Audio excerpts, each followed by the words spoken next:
Bismillahirrahmanirrahim and Assalamu alaikum to another episode of Guest in Town. Ladies and gentlemen, as you know that Guest in Town is regarding those acclaimed foreigners and Pakistanis who do not live in Pakistan but they are willing to do something about this country while living away.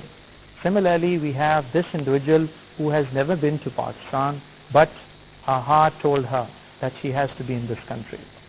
Carolina Bunster, who is the founder of the About Fondation, and she has a charity to run all around the world. But she says that she's a global citizen, and today here with us in Pakistan Television News. Carolina, welcome to the PTV studios. Assalamu alaikum. Assalamu alaikum. Carolina, firstly, I would like to know, and many of my audiences watching you around the world would like to know about your background. Where were you born and raised? I was born in a town called Greenwich, Connecticut, in the state of Connecticut in the U.S. My parents are from Argentina, but I was raised my whole life in the U.S. Okay. Then from there, you were studying in United States, or were you in United Kingdom?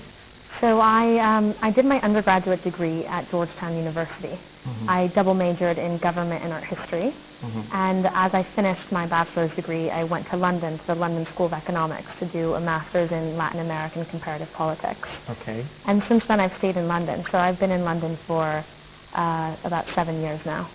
7 years. Then in one of the events, you were pursuing one of the foundation called as About Foundation. Can I ask that what triggered you to open this organization? Yes, absolutely. I was actually working in banking, in finance, and I was working out of the London office when I actually got asked to move to the Dubai office. So I was working in the Dubai office, and in the middle of the whole financial crisis, I decided to take a moment, take a breath, and go back to the States to see my family. My oldest brother had a car accident that left him paralyzed from the chest down, and he was training for a marathon, the New York Marathon, and he was swimming in our outdoor pool at home every day. And I said to him, why are you swimming outdoors when you could be swimming in the indoor swimming pool facility, which is 2 minutes from our home? And he said, can you go check it out for me? And I went with my mother, and we were quite surprised and quite shocked when we realized that after a $40 million renovation, the YMCA was not wheelchair accessible. They had forgotten, and they had forgotten to build a ramp or an elevator. So this ignited the campaign that my brother and I started to be able to help people who, like him, want to access every far place that the world has to offer. And so we started the Walkabout Foundation as a result. Okay. Many of the people, they think that they should start with some of the charity, but they are unable to go to the step 2. What you must have seen lots of beginning. Could you kindly name few which could be known to many of the others who wants to do something and they think that that will be an easy sale? No, I mean, by no means is it an easy sale, but in many ways the way I describe it is that setting up a charity is very much like setting up a business. You're an entrepreneur, you're a startup organization, so you're going to encounter the same obstacles and the same difficulties you would encounter when you're setting up a for-profit business, for example. So everything from registration to incorporation to a board of directors and a board of trustees to a logo, a name, branding, marketing. How do you get the word out there? How do you get your organization into the hearts of the people who will support your organization? Those are just some of the challenges that we faced at the beginning. To run a charity, you have to go to people, convince them to fund it. What do you tell them that they are convinced finally to let you have their money? I think what we tell them predominantly is that this wheelchair that we provide actually not only gives someone mobility, but it actually gives someone freedom and independence. And by saying that, you actually get to the heart of the individual that you are asking for a donation from. So we actually not only get to the heart of the individual, but we also show them the images, the videos of countries where we worked and where donations have actually made a tangible, real-life difference. Okay. You had, this is your first visit to Pakistan? This is my first visit to Pakistan. Okay. One was the news about Pakistan, and now you have seen the real Pakistan. You're here in Islamabad. Is it the same Pakistan which you have heard in the news? No, it's actually not the same Pakistan I've heard in the news. I've heard a Pakistan that is a difficult Pakistan. It's a challenging Pakistan. It's a difficult place to visit. It's a difficult place to work in because of things like security issues. But I have to say that having been here for the first time and being here right now and having been here for now over 2 days, it has beyond exceeded any of my expectations, and everything that I thought about Pakistan, actually, it's the opposite. Pakistan is a beautiful country with the most warm and loving and generous people who are spirited, who want to help, who want to succeed, who want to thrive. And I have to say that I've had the most unbelievable experience, and I'm fascinated by Pakistan, and I guarantee this will not be my first and only visit. Okay, Carolina, as you have mentioned, there are many of the experiences. Could you name anyone where something touched your heart and then you were convinced that I was being stopped? Were you stopped, let me rephrase it. Were you stopped by somebody not to come to Pakistan? Yes. In all honesty, I was told many times, don't go to Pakistan, don't go to Pakistan. It's a very difficult situation. The security is a very difficult situation. I even said, it's done, I'm going. And people said, it's not done. You're not actually on an airplane yet. You can still turn back. But in my heart, I knew that I was going to encounter something different. And I think I knew that because of our partners here in Pakistan, because we've been working with them for over a year on this distribution and on this donation, the Navesh and Jahangir Foundation. Ali and Sarah Siddiqui have been absolutely wonderful. Their organization, the way they've planned everything, the way they've thought through everything. And my dear friend Ali Munir, who is at the end of the day the reason why I'm here today. Ali Munir. Okay, so since you have brought up a name also, so you have worked in Chile, you have worked in Haiti, you have worked in Dominican Republic also. So was the experience same or it was different as compared to those countries? It's been different. It's different in every country we go to. But I have to say that it's different in Pakistan in a positive way. And it's actually different in a very enlightening and very uplifting way. It's been unbelievably generous in the sense of the people that we've been working with, but also in the people that we've donated these wheelchairs to.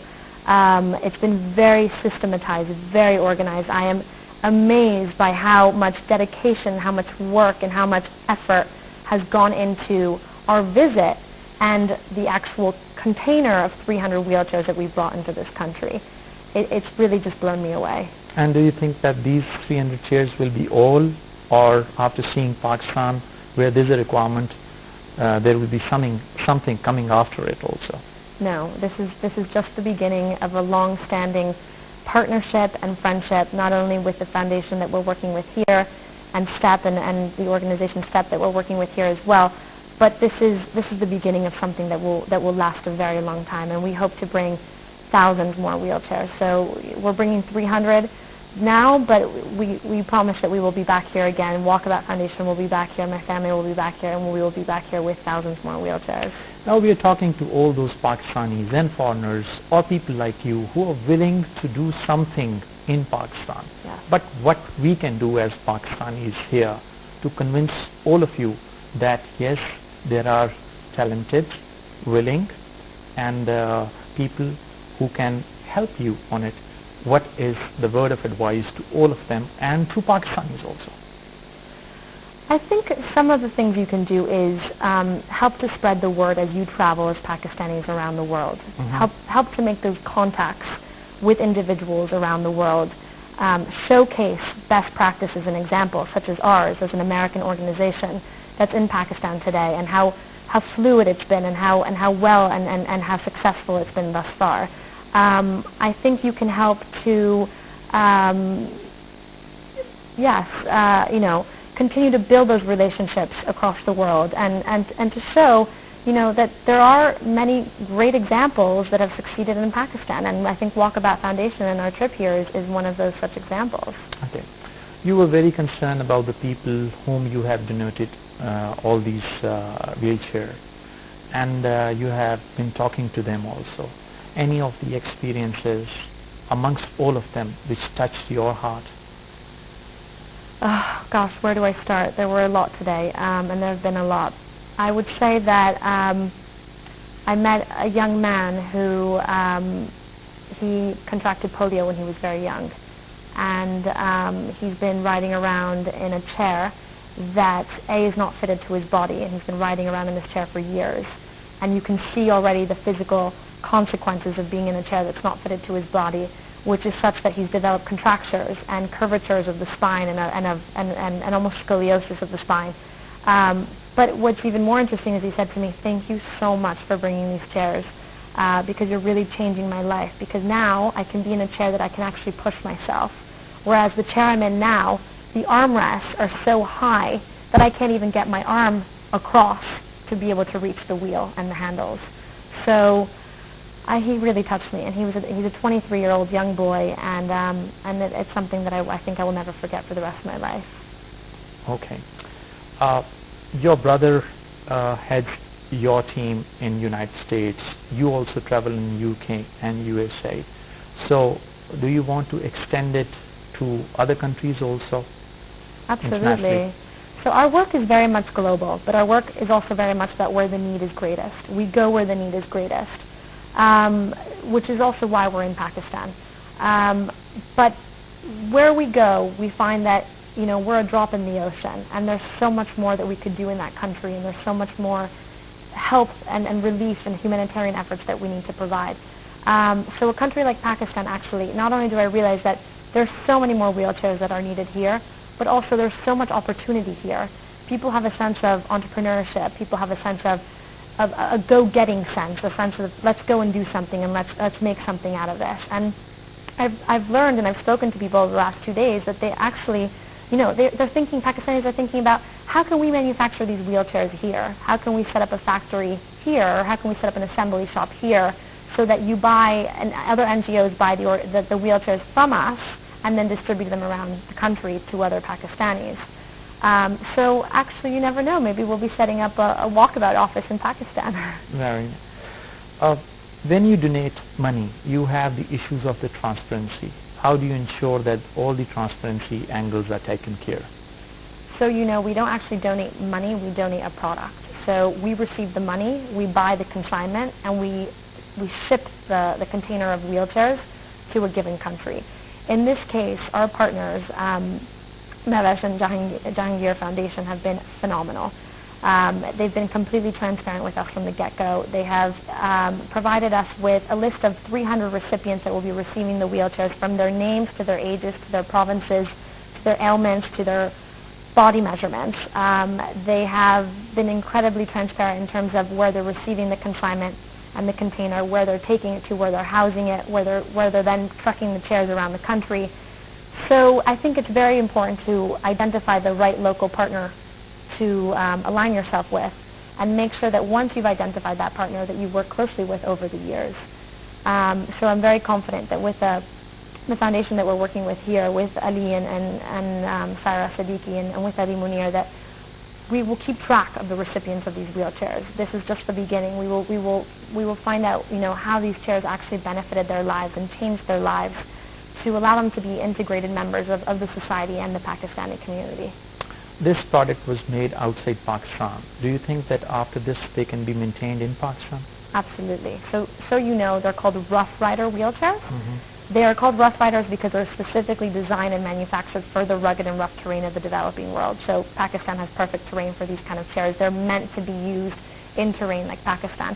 They're made of all bicycle parts and bicycle tubing, so that every nut, bolt, washer, screw, everything you find on that chair can be replaced and repaired at any bicycle shop or any motorcycle shop in this country. So they can absolutely be maintained here, and not only can they be maintained, but as I mentioned, they can actually be either assembled or actually manufactured here as well. Okay.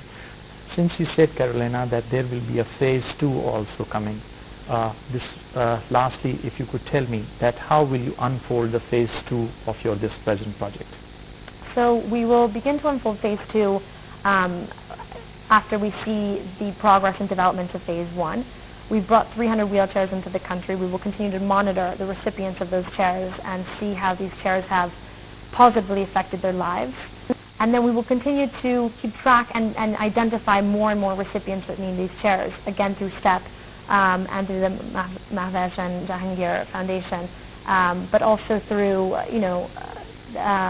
realizing that there are other partners, other organizations focusing on physical disabilities in this country that will approach our current partners and provide us with more recipients that need these chairs.